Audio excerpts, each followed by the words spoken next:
hubungan karena orang Maumere ini rata-rata suka makan ikan. Nah, kalau ikan-ikan ini makan plastik dan mikroplastik masuk dalam daging ikan, maka itu bisa menjadi sel kanker.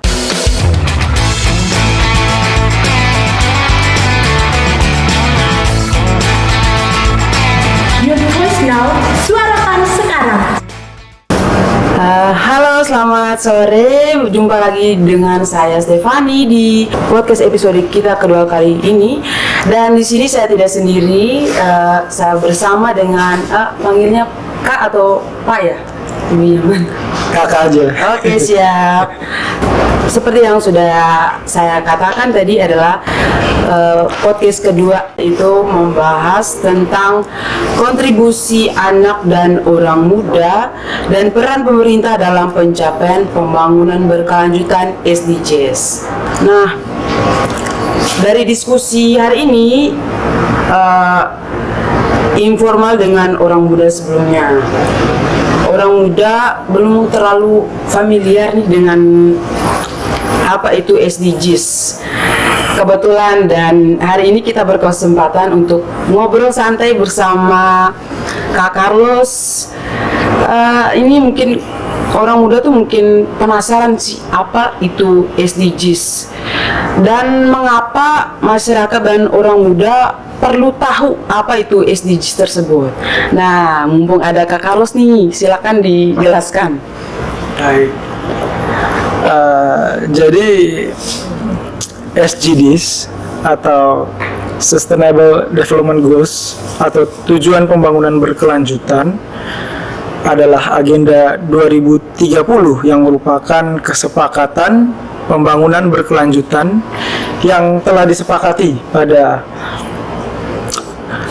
sidang umum PBB pada September 2015 berdasarkan hak asasi manusia dan kesetaraan. TPB atau SDG sendiri memiliki prinsip universal, integratif, dan inklusif, sehingga meyakinkan bahwa tidak ada satupun yang tertinggal atau dikenal dengan istilah no one left behind. Mengapa penting masyarakat dan juga orang muda untuk mengenal lebih dalam terkait dengan tujuan pembangunan berkelanjutan? Karena masyarakat dan juga orang muda itu sendiri merupakan aktor yang harus terlibat aktif melalui paradigma pemerintahan yang baru, yaitu good governance sebagai salah satu elemen yang juga wajib berpartisipasi aktif untuk bersama dengan pemerintah dan swasta untuk bergandengan tangan mewujudkan goals, 17 goal yang ada pada SDGs itu sendiri dengan 169 indikatornya. Kita kenal sendiri bahwa SDGs itu ada 17 goals, mulai dari tanpa kemiskinan, tanpa kelaparan, kehidupan yang sehat dan sejahtera, pendidikan berkualitas, kesetaraan gender, kemudian air bersih dan sanitasi layak, energi bersih dan terjangkau, pekerjaan layak, dan pertumbuhan ekonomi, industri, inovasi, dan juga infrastruktur, berkurangnya kesenjangan, kota dan pemukiman yang berkelanjutan, kemudian konsumsi dan produksi yang bertanggung jawab, kemudian penanganan perubahan iklim, ya sesuai dengan tema dan topik hari ini, kita lebih pada fokus pada goals yang ke-13 atau tujuan yang ke-13, yaitu penanganan perubahan iklim, kemudian ada ekosistem laut, ekosistem darat, kemudian perdamaian, keadilan, dan juga kelembagaan yang tangguh, kemudian kemitraan untuk mencapai tujuan. Seperti saat hari ini bagian daripada bagaimana kita bermitra untuk mencapai satu goals itu sendiri, yaitu SDGs itu sendiri bertujuan untuk meningkatkan kualitas hidup masyarakat yang di dalamnya ada pemuda, golongan kelompok umur pemuda sesuai dengan Undang-Undang Nomor 40 Tahun 2019. Definisi pemuda di Ketentuan Umum Pasal 1 itu, pemuda adalah orang yang berusia 16 sampai dengan 30 tahun. Oleh karena itu pentingnya orang muda di sini karena orang muda itu dikenal lebih cepat, lebih kreatif, lebih inovatif dalam menyampaikan atau mengaktualisasikan diri dan juga dapat membantu percepatan pembangunan dengan gayanya sendiri, lebih agile seperti itu.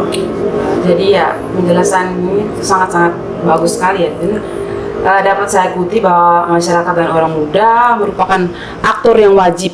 Dan di sini yang menjadi fokus adalah orang muda yang menjadi pionir utama dalam dan menjadi agen perubahan. Nah, apa sih manfaat dari SDGs itu untuk masyarakat dan orang muda? Ya, sebenarnya SDGs itu sendiri seperti yang saya sampaikan sebelumnya tadi, Dek. Jadi SDGs itu sendiri bertujuan untuk meningkatkan kualitas hidup masyarakat. Jadi kita pelan-pelan harus merubah peradaban yang sebelumnya kita masih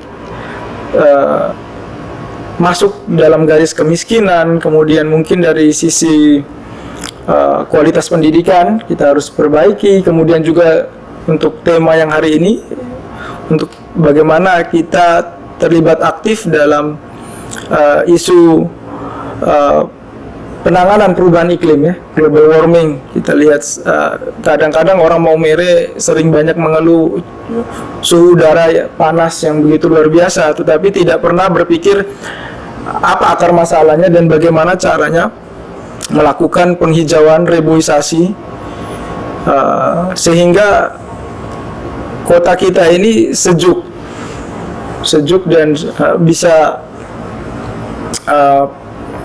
ramah lingkungan seperti itu. Jadi ya menarik sekali ya, dari dalam pertanyaan ini memberikan contoh yang sangat konkret dan langsung kena kepada orang mudanya dengan upaya-upaya terhadap lingkungan. Nah, selanjutnya bagaimana sih cara pemerintah dan masyarakat dalam mengupayakan pencapaian pembangunan berkelanjutan?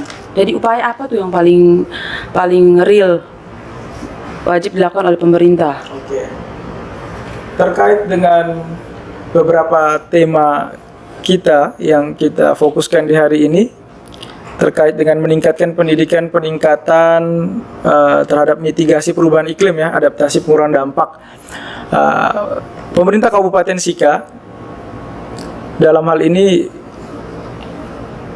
melalui intervensi program yang dilakukan oleh Dinas Teknis, Dinas Lingkungan Hidup, itu memiliki program-program yang bersentuhan erat dengan bagaimana upaya untuk penanganan isu lingkungan hidup itu sendiri melalui program dan kegiatan. Jadi ada contoh, ada subkegiatan penyusunan dan penetapan RPPLH, Rencana Pengelolaan Perlindungan Lingkungan Hidup. Nah, ini kita belum punya. Nah, ini menjadi PR sehingga kita ke depannya ini menjadi prioritas yang harus kita lakukan, dokumen ini. Kemudian ada subkegiatan pembuatan pelaksanaan KLHS, Kajian Lingkungan Hidup Strategis, Rencana Tata Ruang. Itu biasanya harus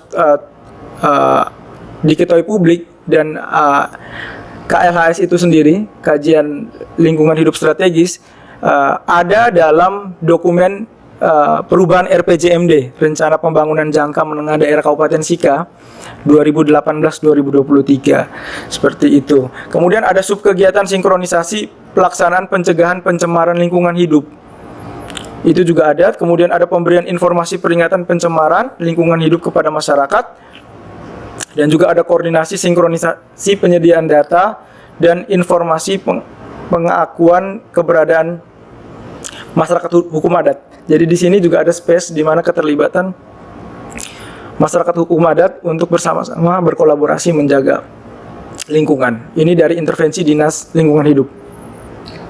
Ya, jadi lebih ke ya, pada objeknya. Jadi dijawab melalui program-program yang ada di Dinas Lingkungan Hidup. Seperti itu. Iya. Terus bentuk kolaborasi apa sih yang bisa dilakukan antara pemerintah, masyarakat, dan orang muda dalam upaya untuk Oke. Dalam upaya konkretnya ya. Untuk di poin 13.3 ya tadi. Untuk mitigasi perubahan iklim. Di pemerintah itu sendiri di setiap kecamatan dalam setiap tahunnya ada kegiatan BBGRM, Bulan Bakti Gotong Royong. Nah, di sini bisa dimasukkan tema-tema seperti isu penanganan terhadap perubahan iklim dengan cara semisal penanaman pohon di sekitar daerah aliran sungai. Ini juga menjadi penting karena memang ini bersentuhan langsung terhadap ketersediaan air minum. Kita tahu sendiri bahwa air minum itu sangat vital dan penting dalam rangka menjaga ketahanan pangan. Karena air itu sendiri bukan hanya untuk mendukung sektor pertanian perkebunan, tetapi juga kebutuhan dasar untuk dapat dinikmati oleh masyarakat. Sehingga isu-isu lainnya yang berkaitan ya, karena lingkungan dengan bidang lainnya seperti kesehatan juga punya keterkaitan yang erat, seperti stunting. Bagaimana kakak stunting juga dapat mengakses air minum bersih. Nah, kalau kita tidak mengunci dari sumber mata air atau daerah aliran sungai dengan melakukan penghijauan, maka ini bisa menjadi masalah terhadap keberlangsungan hidup kita, seperti itu. Oke ya, jadi sudah sejauh mana sih orang muda bisa terlibat untuk pencapaian SDGs? Mungkin dilihat dari pencapaian goals tersebut. Baik, untuk sampai dengan saat ini kami Badan Perencanaan, Penelitian dan Pengembangan melalui bidang pemerintahan dan pembangunan manusia telah menyusun tim SK untuk pelaksanaan SDGs itu sendiri, sehingga tim ini melalui SK Bupati akan bekerja untuk selain menganalisa data, menganalisa data, tetapi juga tahapan selanjutnya adalah melakukan sosialisasi untuk orang muda atau pemuda-pemudi di Maumere untuk lebih mengenal secara baik SDGs atau tujuan pembangunan berkelanjutan, dan kita akan berkolaborasi bersama untuk melakukan aksi-aksi konkret, semisal pengurangan sampah plastik. Saya sendiri sudah mempraktekkan ketika ke supermarket, Alfamart ataukah ke pasar, saya membawa reuse bag sendiri. Shopping bag gitu. Iya, saya tidak pernah meminta plastik. Itu komitmen pribadi saya untuk bagaimana mengurangi sampah plastik. Sehingga saya punya mimpi pemuda-pemudi di Kabupaten Sika ini juga punya kepedulian yang sama, sebab kita ingin mewujudkan Kabupaten Sika ini yang ramah lingkungan ya, ramah lingkungan dan menjadi kota yang berhias. Yes. Seperti itu, bersih, hijau dan sebagainya. Menarik sekali ya. Pasti dalam menjalankan suatu upaya itu pasti ada saja kendala. Nih menurut Kak Carlos tuh apa sih kendala yang paling konkret, yang paling menurut Kak Carlos itu yang paling dominan kendala dalam upaya mewujudkan SDGs ini? Kendala. Kalau kendala itu sendiri yang dihadapi oleh pemerintah ya. Yeah. Kalau dari perspektif pemerintah ya mungkin kita harus menyamakan perspektif dulu terhadap pemahaman terhadap goals ini, karena memang 17 goals yang saya sampaikan tadi itu intervensinya ada tersebar di beberapa dinas teknis. Nah, sehingga kesulitan-kesulitan teknis mungkin hanya di bagian koordinasi dan komunikasi, tetapi saya pikir ini bisa dilakukan dengan suatu niat dan juga tekad, semangat, itu kita bisa lewati karena memang butuh kesabaran, sebab tidak mudah untuk memulai. Sebenarnya SDGs ini kita tidak perlu bicara yang berat-berat. Sebenarnya ada beberapa aksi-aksi nyata yang kecil tetapi berdampak luas dan cukup berpengaruh terhadap dampak lingkungan seperti itu. Jadi ya, obrolan kita sore hari ini sangat menarik ya. Jadi teman-teman mungkin bisa memahami apa sih SDGs itu, dan SDGs itu bukan hanya termasuk di ranah pemerintahan loh, tapi ini welcome bagi teman-teman orang muda, teman-teman bagi bapak ibu orang tua, masyarakat pada umumnya, dan sangat-sangat bermanfaat. Biarpun langkah yang diambil itu kecil, tapi memiliki impact dan dampak yang sangat besar juga. Nah, di sini ada satu penanya kita. Jadi yang ditanyakan tuh apa sih perbedaan antara pembangunan milenial dan SDGs? Terus apakah itu menjadi Lanjutan. sebuah program lanjutan, ataukah itu merupakan program yang berdiri sendiri? Ya. Silakan Kak Carlos dijawab. Oke. Ya, sebelumnya memang kita kenal MGDs ya, istilah Millennium Development Goals. Pada prinsipnya MGDs ini awal daripada keberlanjutan dari SDGs. Jadi merupakan lanjutan daripada MGDs. Sehingga memang pilar-pilar yang ada dalam SDGs itu sendiri juga menjawabi indikator-indikator yang sebelumnya ada di MGDs yang belum selesai. Karena memang berdasarkan evaluasi Dewan PBB kemudian menyepakati, sehingga di September 2015 itu muncullah konsep SDGs, pembangunan berkelanjutan yang menyasar pada negara-negara berkembang dan maju untuk dapat menyelesaikan persoalan-persoalan kehidupan, termasuknya terhadap peradaban manusia dan juga untuk pelestarian planet bumi ini. Seperti itu. Kak, berarti kalau apa nih, SDGs kan sebelumnya pasti ada sosialisasi. Nah, apakah setelah disosialisasi kepada masyarakat, bagaimana sih respon dari masyarakat? Apakah diterima atau? Gini, Kakak kasih masukan. Pertanyaannya gini. Tadi kan saya sudah sampaikan bahwa kebijakan mulai ada SK, kemudian tentunya akan ada laporan-laporan tentang SDGs. Tapi bagaimana dengan operasionalisasinya atau implementasinya itu? Sampai kalau implementasi kebijakan itu kan mulai dari sosialisasi, implementasi sampai dengan nanti evaluasi. Itu bisa dijadikan pertanyaan. Implementasinya itu ya? Sejauh mana? Oke. Lalu dalam kebijakan itu nggak bisa diimplementasi kalau tidak disosialisasikan gitu. Itu teori. Jadi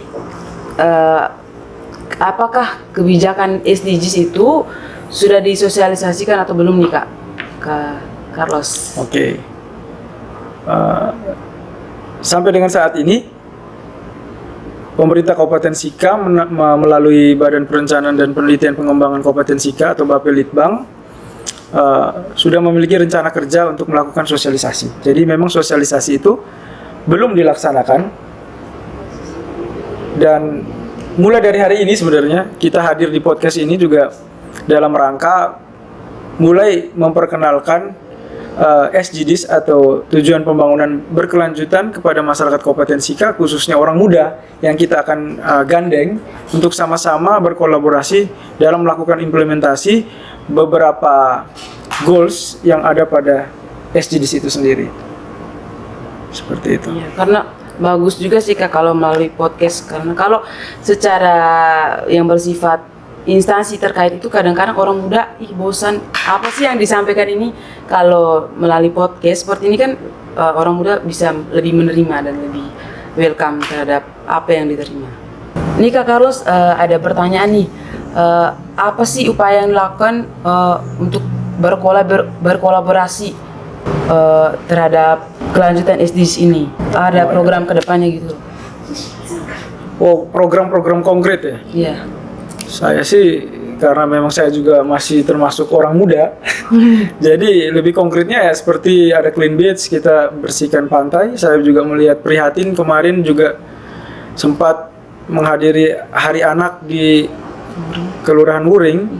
Saya melihat di bawah rumah panggung itu rupanya sampah plastik semua. Jadi saya pikir di sini kita harus ambil sikap, walaupun memang ada dinas teknis dan juga pemerintah kelurahan yang juga punya tugas melakukan pengelolaan sampah ya, pengangkutan sampah mulai dari gang-gang sampai pada jalan-jalan kabupaten yang terkoneksi seharusnya. Namun kita melihat faktanya itu masih menjadi masalah, sehingga bagi saya yang menjadi prioritas ke depan adalah bagaimana kita bersama-sama melakukan pengelolaan sampah juga. Bisa anak muda, bisa dalam komunitas, bisa membuat bank sampah, kemudian bisa terkoneksi dengan pengepul sampah yang grosiran, bisa ke Surabaya, bisa menjadi pendapatan. Kemudian juga berikutnya clean beach tadi, itu kaitan dengan yang ekosistem laut ya, yang ada di SDGs itu sendiri juga. Yes. Semuanya ada hubungan, karena orang Maumere ini rata-rata suka makan ikan. Nah, kalau ikan-ikan ini makan plastik dan mikroplastik masuk dalam daging ikan, maka itu bisa menjadi sel kanker. Berbahaya juga. Tidak baik untuk kesehatan masyarakat Kabupaten Sika yang rata-rata suka mengkonsumsi ikan laut seperti itu. Kemudian juga penghijauan ya. Kenapa penghijauan? Saya pikir saya belum melihat ruang terbuka hijau di Kabupaten Sika, yang juga ini menjadi prioritas sebenarnya, sehingga kota ini benar-benar kota yang berhias tadi, bersih, hijau, rapi dan sebagainya, elok. Seperti itu. Iya Kak, menarik sekali jawaban dari Kak Carlos terkait upaya yang dilakukan untuk pembangunan berkelanjutan SDGs ini. Ini Kak, kalau sekarang kan podcast nih terkait dengan pemahaman SDGs dan manfaatnya, tujuannya, terus apalagi sih yang mungkin yang ingin dilakukan Kak Carlos dan instansi terkait untuk mengenalkan terhadap orang muda, terhadap masyarakat, mungkin dilakukan sosialisasi Kak atau bagaimana Kak? Pengenalan SDGs itu sendiri untuk orang muda, akan ada konsep SDGs Goes to School. Jadi memang kita akan lebih banyak menggandeng pelajar juga mahasiswa untuk sama-sama bergandengan tangan untuk mewujudkan goals-goals yang ada pada SDGs, khususnya di penanganan perubahan iklim dan juga tadi tentang kelembagaan ya, perdamaian. Itu menjadi fokus kita ke depan untuk dapat memperkenalkan SDGs dan memanfaatkan sumber daya orang muda menjadi agen perubahan dan juga agen SDGs di Kabupaten Sika. Pemerintah tidak sendiri ngotot untuk bisa meningkatkan angka partisipasi sekolah misalkan, tapi lebih kepada juga mulai dari rumah dan juga orang muda itu sendiri harus punya satu pemahaman yang sama dan satu semangat yang sama gitu. Ini kan tujuan dari SDGs ini kan untuk mengukur keberhasilan perkembangan suatu wilayah. Nah, bagaimana jika ini tidak berhasil, upaya ini tidak berhasil, apa sih dampaknya? Dampak dari tidak tercapainya target-target SDGs. Iya. Jadi perlu saya jelaskan, target-target SDGs ini berkorelasi langsung atau berhubungan langsung, berkaitan langsung dengan target-target pada dokumen perubahan rencana pembangunan jangka menengah daerah Kabupaten Sika tahun 2018-2023. Sehingga apabila tidak tercapai, maka ini bisa diukur kinerja dari pemerintah Kabupaten Sika dalam rangka mewujudkan visi misi pemerintah daerah Kabupaten Sika itu sendiri. Yang kita tahu sendiri bahwa visi pemerintah Kabupaten Sika dalam perubahan RPJMD itu sendiri adalah terpenuhinya hak-hak dasar masyarakat Kabupaten Sika menuju Sika Bahagia tahun 2023 dengan dua misi besar, yaitu meningkatkan kualitas hidup masyarakat dan meningkatkan reformasi birokrasi. Apa nih yang menarik terkait SDGs yang ingin Kak Carlos sampaikan kepada teman-teman orang muda, supaya teman-teman orang muda juga tergugah dan ingin tahu sih tentang apa itu SDGs? Selain tema kita hari ini terhadap penanganan perubahan iklim, saya merasa penting terhadap goals keempat terkait pendidikan berkualitas. Di sini saya ingin menghimbau orang muda di Kabupaten Sika untuk memiliki kesadaran untuk meningkatkan kualitas belajar. Jadi mulai memanage waktu dalam sehari untuk jam belajar. Ini akan selaras dengan program inovasi dari Dinas Pendidikan Kepemudaan dan Olahraga terkait dengan gerakan Sika Belajar yang sedang dikonsep dan akan di-launching sesegera mungkin pada tahun ini dalam rangka meningkatkan kualitas sumber daya manusia orang muda di Kabupaten Sika. Orang muda diberdayakan dengan asas salah satunya partisipatif. Artinya di sini partisipasi dari orang muda itu sendiri dalam perencanaan pembangunan daerah dapat diakomodir melalui kegiatan musyawarah perencanaan pembangunan mulai dari tingkat desa atau kelurahan, kecamatan sampai kabupaten. Bagaimana caranya? Bapelitbang Kabupaten Sika telah melakukan tahapan itu sesuai dengan amanat dari Permendagri nomor 86 juga terkait dengan pelibatan elemen-elemen dalam pelaksanaan perencanaan pembangunan daerah. Salah satunya keterlibatan anak, orang muda, dan juga perempuan. Sehingga hal ini pun telah kami lakukan di awal tahun dalam acara Musrembang, baik dari tingkat kecamatan sampai kabupaten, dengan melibatkan stakeholder, termasuk di dalamnya tokoh pemuda dan juga tokoh perempuan, untuk dapat menyampaikan aspirasi-aspirasi atau pandangan-pandangan mereka yang merupakan bagian daripada temuan permasalahan yang harus dijawabi dan harus disampaikan pada forum Musrembang agar dapat diintervensi oleh dinas-dinas itu sendiri. Jadi ya orang muda tuh begitu menjadi pionir utama, diutamakan, dan suara dari orang muda tersebut ya diberi ruang untuk menjadi akses orang tua tersebut bisa mengeluarkan ide dan gagasan aspirasinya juga. Oh ya, saya lupa satu lagi. Selain genre, kemudian ada forum anak, ada lagi Karang Taruna. Karang Taruna ini di mana? Karang Taruna ini ada di bawah Dinas Sosial.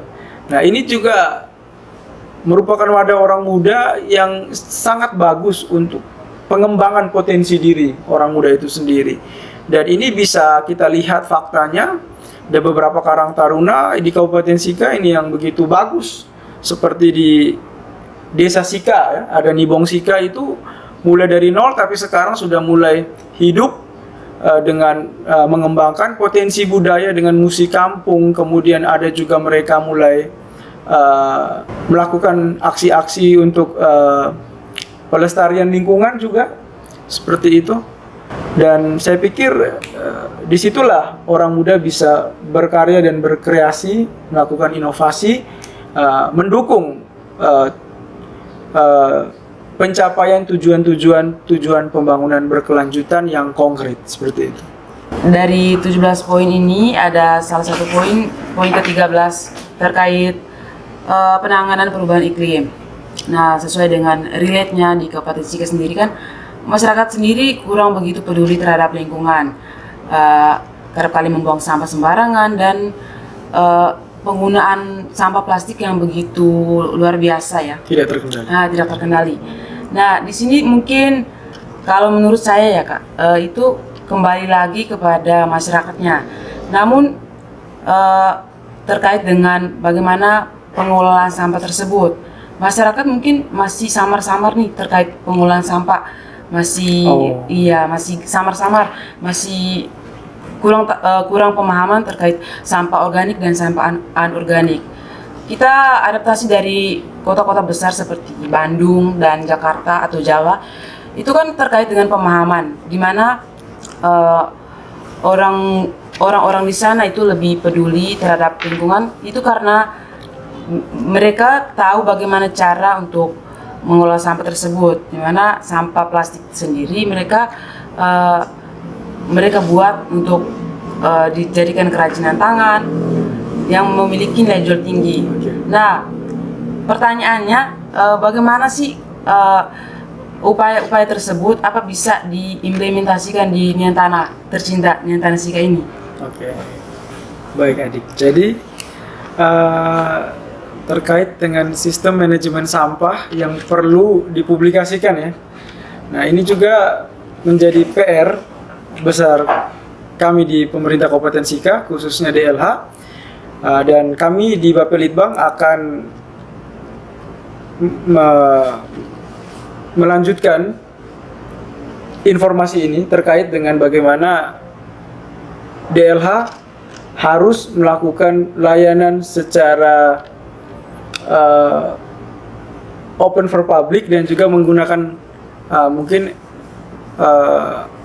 IT ya, ada SMS gateway atau apa itu, sehingga untuk pola pengangkutan dan sebagainya itu yang mungkin selama ini masih belum diketahui umum oleh masyarakat dan juga mendaftar, karena memang sesungguhnya sampah yang diangkut itu mesti terdaftar dulu, KK-nya harus didaftarkan dulu, iurannya per bulan, lalu nanti akan ada layanan. Nah, mungkin ini yang belum diketahui oleh publik, mekanisme dan prosedur untuk menjadi target layanan daripada mobil angkutan sampah yang dikelola oleh Dinas Lingkungan Hidup, seperti itu. Sehingga mungkin ke depan ini menjadi catatan dan masukan bagi kami untuk melakukan inovasi yang saat ini di Bapelitbang juga sedang melakukan identifikasi dan melakukan inventarisir terhadap inovasi-inovasi yang dilakukan oleh